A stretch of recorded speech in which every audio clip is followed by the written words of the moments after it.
How are we doing, guys and girls, and welcome back to my channel.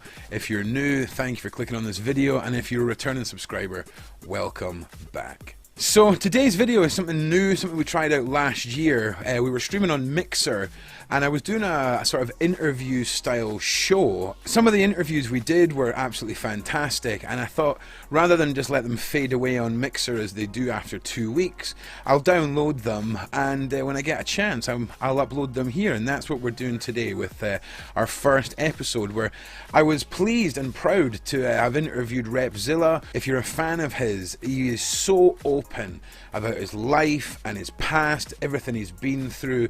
It is a fantastic interview. For me as a creator, I feel like I'm always striving to learn new skill sets in, all forms of content creation, whether it's sound or camera work, but I really want to be focusing on interview techniques and how to format content to present a good podcast or TV show style video. So during this interview you'll see a lot of on-screen pop-ups that happen when people subscribe to the channel and things like that. For the first few minutes anyway, until I sort of get a handle on that, you will have a few pop-ups and things that happen, but it's nothing unusual if you're used to streaming.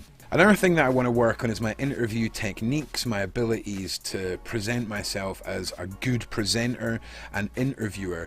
I believe that is something that it doesn't necessarily come naturally to everyone, and I think when some people watch themselves back, they can start seeing holes in their skill sets, and that's what I really want to focus on, is harnessing and refining those skill sets. This is our first interview in this series. Repzilla, absolutely amazing creator. Please go and check out his channel. The link is in the description.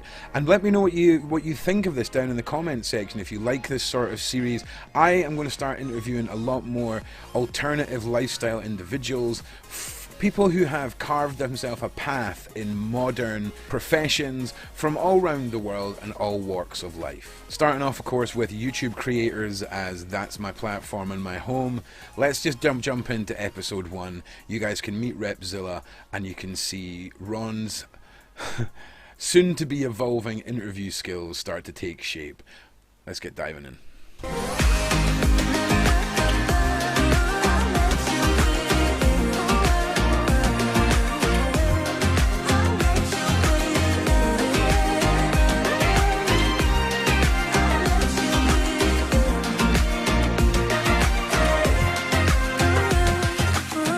Hello, how you doing there? We're very well. We're very well. And yeah, thank you very much for coming to join us. This is our first sort of chat show on the platform, where we're just wanting to talk to creators, people that are in an alternative lifestyle from the norm, and certainly YouTubers, creators of all kind of walks of life fall into this. And Repzilla, have to say, we met on the McCaney Manor research train, and have to say it's been very interesting, the chats that we've had. You're a very nice gentleman, and I appreciate you coming on. So thank you once again. Thank you for having me. I just want to jump straight in, okay? I just want to jump straight in and just start picking your brain. Tell us how your creator path started. How my creator path started? Yeah. Well, I guess I have to go back to where I messed around with videos when YouTube first came out. Like, my brother was a skateboarder. He was kind of like a child prodigy in skating, kind of like a Ryan Sheckler, if you will. And so I would video him and do things like that. He actually got on. I don't want to go off topic, but he was on the front page of YouTube back when YouTube had a front page type thing. No, tell us all about it. This is what these shows are about, to be honest with you. you. Yeah, YouTube used to have like a front page thing where they put like the top videos and stuff like that, and they don't do that now anymore, of course. So that was my first experience with like videos and stuff like that. And then I've always been really business oriented in general. So I did a couple back then. I was into skating, so I did a skate park, skate shop thing, and then evolved into selling online. I did I did eBay, Amazon, FBA, different things like that. I've always been really involved with just business type things like that. And I think I started live streaming video games in 2015 with a friend who actually streams on Mixer, Charmin Charlie. And then after that, I sort of was just like live streaming a game called College Champions. and I got really good at it, and I went pro in that specific game. And they wanted me. There was like this little type of live streaming program where I think it was called Camcord, and they wanted to pay me to stream on there because of the Call of Champions games and stuff. And I said, yeah, for sure, I'll do that. And then that's what kind of like put me into doing stuff on the internet. And eventually, I got to where I just really didn't like live streaming that much. But I was also involved in an accident at the time. So it was about 2017. No, it was the first day of 2017, like after New Year's. I got ran over by a car, and when I was in rehabilitation from that, I got to like rethink how I was approaching life, and something changed within inside me to where I no longer wanted to do things that I didn't want to do. I wanted to try at what I wanted to do because I realized that I could die at any time. So if that could happen at any time, I might as well just go ahead and try on what I wanted to do in life. So when I told a friend, go get me a pad of paper and a pen, and I wanted to do YouTube, which I'd already been, like I said, messing around with YouTube videos. So I started doing YouTube videos, and I did videos on anything that sparked my interest. And then I grew a community from there. And this is all in a nutshell. So if you have any specific questions about that, yeah, absolutely. Oh, no, don't worry. Like, so how were you still recovering? Were you still bedbound, so to say, when you started putting pencil to paper? Was there a lot of planning from your recovery bed that then, once you were recovered, you started rolling out creatively, or was it more of a this all sort of came to you towards the end and or whatever? Did you find that outlet in recovery was helpful? Was it like a distraction that? Generally it was suggested by my doctor at the time because I was in rehabilitation. When I got hit, I was like in a coma for like 2 weeks, and then I went into when I woke up and came to, I was like in a rehabilitation hospital in Chattanooga, Tennessee, and so I was in there and I had to relearn how to walk and how to think.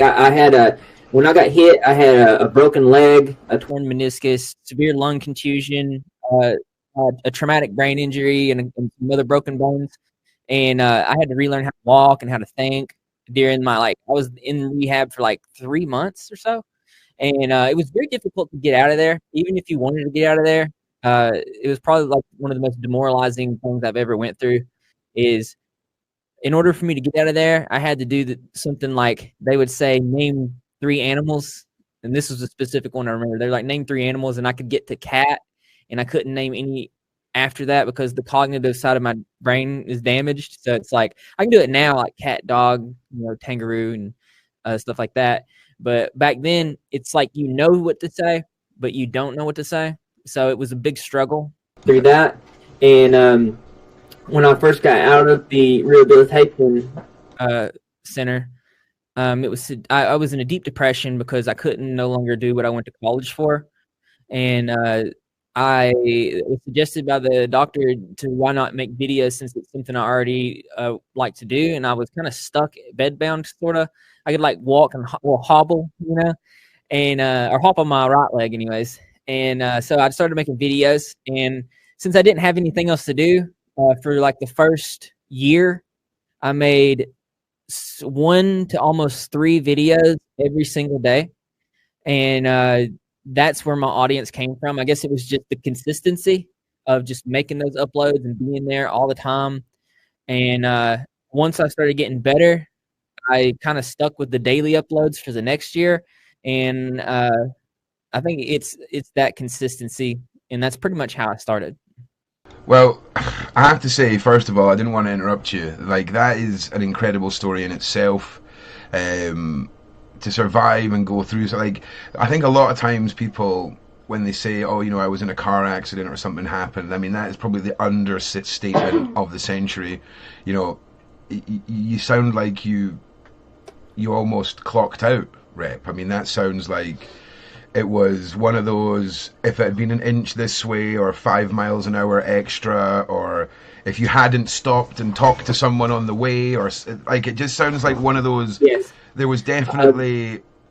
That's crazy, dude. Like, it's. I didn't never see the car hit me because I was walking on the sidewalk. Car hit me. Oh, you were on the sidewalk, so it was like. I was on the sidewalk. I was walking in front of Chattanooga High School. If anybody's from Chattanooga, Tennessee, right there. It's right before you get to the bridges, and I didn't even see it hit me from behind. But there was a couple on their front porch, and they were the ones that actually saved my life. They were the ones that called the ambulance and like stayed with me until everybody got there. And so, you know, shouts out to them. The craziest thing about it is, and this is this is like almost poetic. Since I didn't experience the pain of that, so I can't say, because so to me it didn't even hurt, you know. There was pain involved in when I woke up in the hospital, you know. I remember when I first came to, I was wrapped up in a blanket like a burrito, and I couldn't move my legs or anything, so I was flipping out. And I said, I remember I didn't open my eyes, but I remember saying, how bad is it? And then the woman said, you're gonna make a full recovery, everything's okay, you've broke some, you know. She went through everything, and then I said, all right, that's all I need to know. And I remember passing back out. And then it's like, okay, I'm full recovery, sweet, let's get through this. So any pain other than that is just, you know, the procedures. They had to give me these. I'm sorry, did you say this was 2017 that this happened? This was 2017, yes. Yeah. Holy shit! I have a scar and everything like that. Like, but dude, you look amazing considering you got pancaked. Like, let's be honest here. If you got turned into a Repzilla in the hospital, right, less than 2 years ago, you look fucking on point, mate. You're killing it. Yeah, you look fire. A lot of how I look, I feel I want to contribute to the mindset that I already have. Like, I have like this crazy mindset where I'm a self-improvement junkie, and I always have been. Well, at least since 2012. And the doctors told me not to run, not to do this, not to do that. And I did it anyway. I don't recommend anybody going against what the doctor says, but they said, do not go running. And I did go running. They said, do not do this. And I did do this. And it hurt like hell, but I still did it anyways.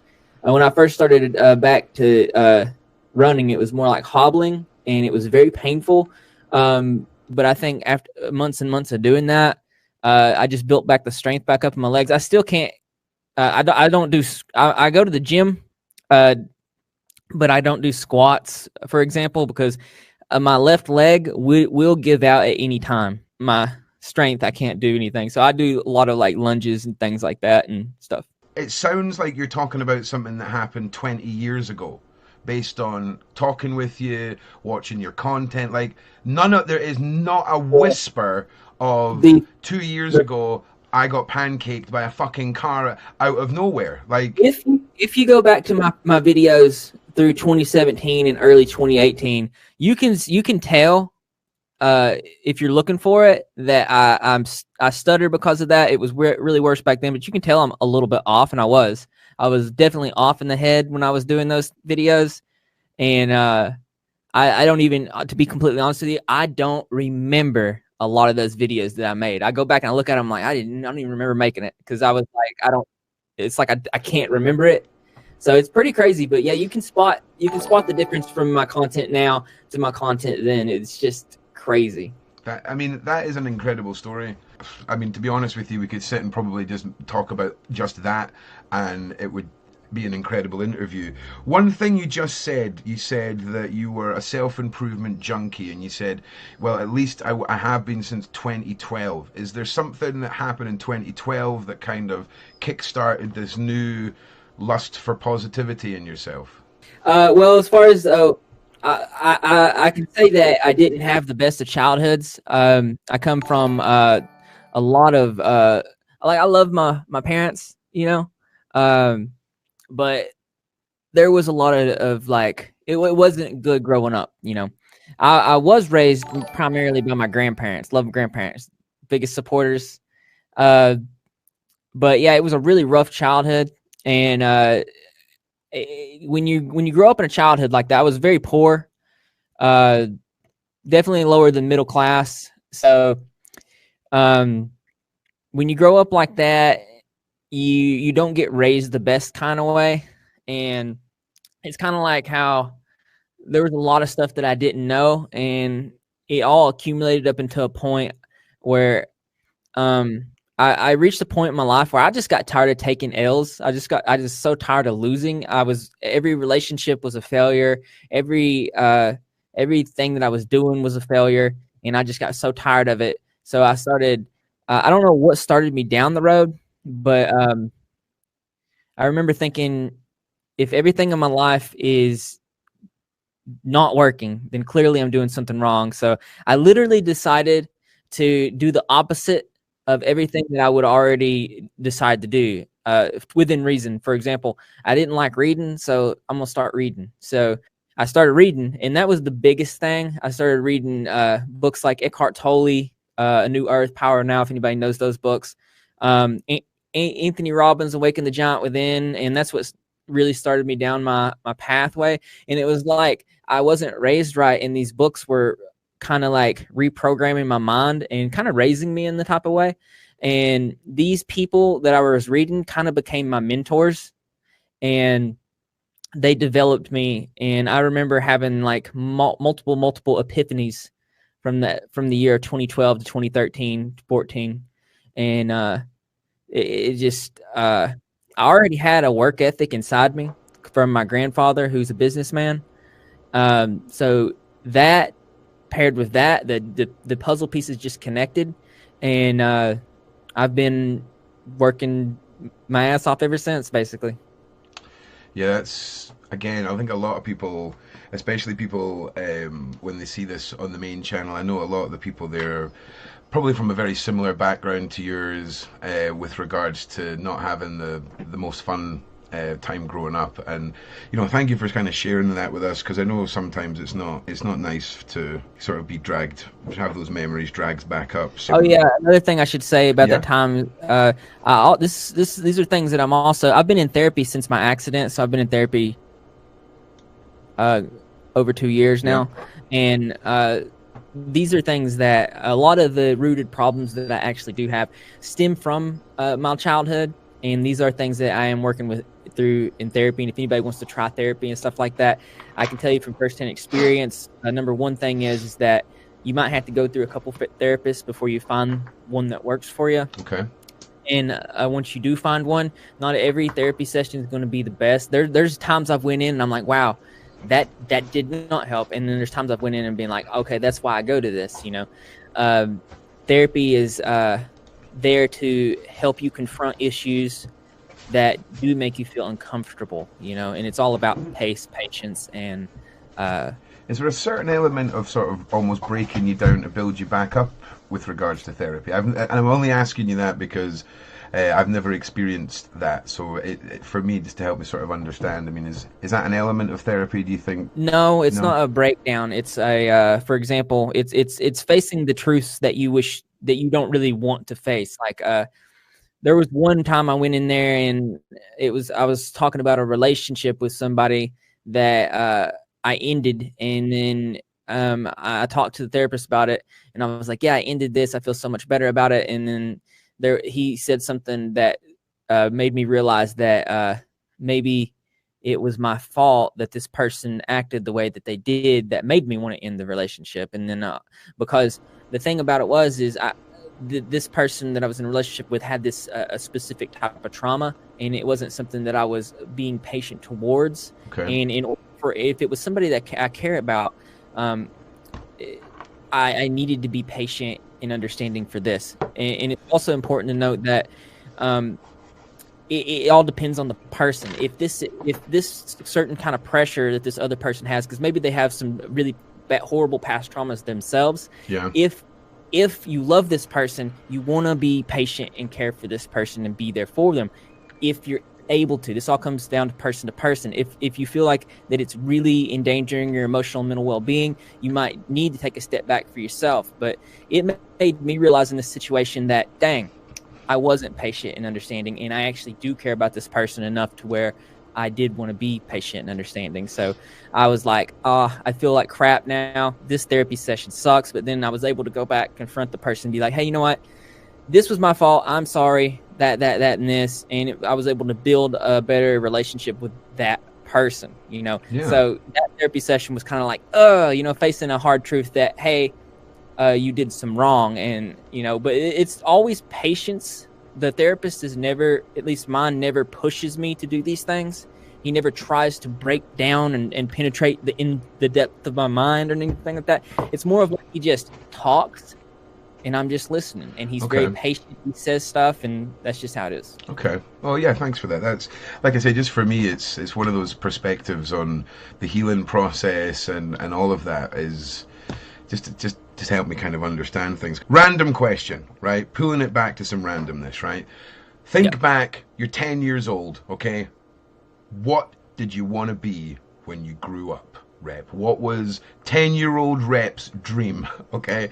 Hit us with it. What did you want to be? You're 10 years old, let's go. And then we'll talk about your hair at 10 years old as well after this, because I imagine it's just as well. But what did you want to be? Gosh. Honestly, this is going to sound crazy. Yeah. I wanted to be able to shop at flea markets and yard sales, like with my own money. Hey, listen, it's so funny because I asked my mum this question, right? And she was like, well, not when I was a little girl, but once I had kids, all I wanted to do was be able to walk into Marks and Spencer's, which is an expensive food shop, and not look at the prices and just buy whatever I wanted. Do you know what I mean? I think it's the same sort of little personal luxury experience thing. So yeah, there's nothing wrong with that. You wanted to trawl these places for the treasures that lay within. Yes. I wanted to be a treasure hunter. I wanted to do it because me and my grandfather would always go yard selling and flea market and stuff on the weekends, and I wanted to do what he was doing. So in a lot of ways, I guess my grandfather is like my hero because he's like the main person that I looked up to. And I think that he's probably the reason that I am who that I am, really. Yeah. I'd contributed most of everything just to him because was the breadwinner in the family. He was the person in the whole family, everybody in the family turned to. Yeah. And that's I guess that's something kind of like I would like to be for my family one day. I don't think a single action happens in your life without a serious bit of thought going into it. Okay, here's one for the YouTube side of you, all right? Over the years, okay, obviously we're in adpocalypse, like whatever, aftermath, okay?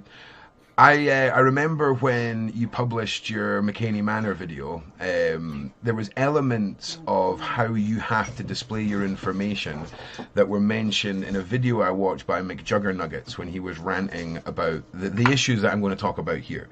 So in your video, you had to do a link to a Google document where you had words and paragraphs that explain things that you couldn't explain in the video. How do you feel, right, when, for example, you're reporting on, that was a fairly mainstream topic at the time. Okay, you've got Chris Hansen. You know who Chris Hansen is, right? Yeah. He's written to Susan because he got demonetized for the word predator. Okay, I'm familiar. Do you see what I mean? And I think it's going to be because if anyone, right, is going to have some clout on Susan, right, it's Chris Hansen. Surely this is the time, right, to have someone that's going to at least be able to sit down and go, Susan, we need some clarity here. What have you felt, and what have been the major changes for you in your content over, say, the last year with regards to the adpocalypse at the start of the year, all the COPA stuff that's happened over the last couple of months? How difficult is it for you to stay in the green, shall we say? I never am in the green, man. You're part of the yellow crew. Yeah, it's impacted my channel significantly to the point where, like, if it wasn't for my patrons, there's absolutely no way I'd be able to keep doing this at all. You see, I'm the exact same. I'm loved by my community, hated by the algorithm. It's literally, we should start like a big merch campaign of loved by the community, hated by the algorithm, sort it out, Susan. Do you know what I mean? I've talked to a lot of other creators about this too, and we've tried every measure possible. Like we got the review system. I at one point in time tried to always be ahead on my videos. That way I could do a review, and it's difficult for my type of channel to do that because I like to update things when they happen, and so I had to just stop doing that. And the best way for me to get around that was to just wait for the reviews, which can sometimes take up to 3 days. But you're not making any money, not any substantial amounts of money when you're doing that. So the best way for me was to, if I stayed up on daily uploads, the new videos would still bring in people that would go down the rabbit hole of my channel to watch videos that after the review greenlighted them. For me, being monetized on a video, it's not about money. There's a lot of other things. I know exactly what you're going to say, but carry on. Yeah. Monetization and having that green light, it has a huge impact on the algorithm and the exposure of your video. So if you're demonetized, your video might not go out to the subscription box. It won't go. Notifications won't go out to everyone. Correct. And the algorithm will limit it'll suppress the video. So, for example, on my McCamey Manor video, it ended up being completely demonetized. But during the first 2 days, it shot up to like literally the majority of the views that it has now, which is like 7,000 views. And then you can actually see in the back end of it where it's going up. Like it would have probably got at least 500,000 views or more. The average viewed video was about 20 to 30,000, and then when this stuff started happening, it's now my average viewed video is 10,000. So yeah, dude, that's the impact, because there's other things I don't know if you're aware of. They not only did they roll out the monetization demonetization issue, but now they have what's called a P score on your channel. I do. And each video has its individual own rating. So it's made it extremely difficult. And who it's made it even more difficult for is anybody that would want to start YouTube this late in the game. Yep. It's not impossible, but it's hard. Don't quit your day job. No. I don't be mean about that, but you have to have knowledge about what's going on about this platform. And YouTube just keeps making it harder for the new guys to come in. Yeah. And even us with like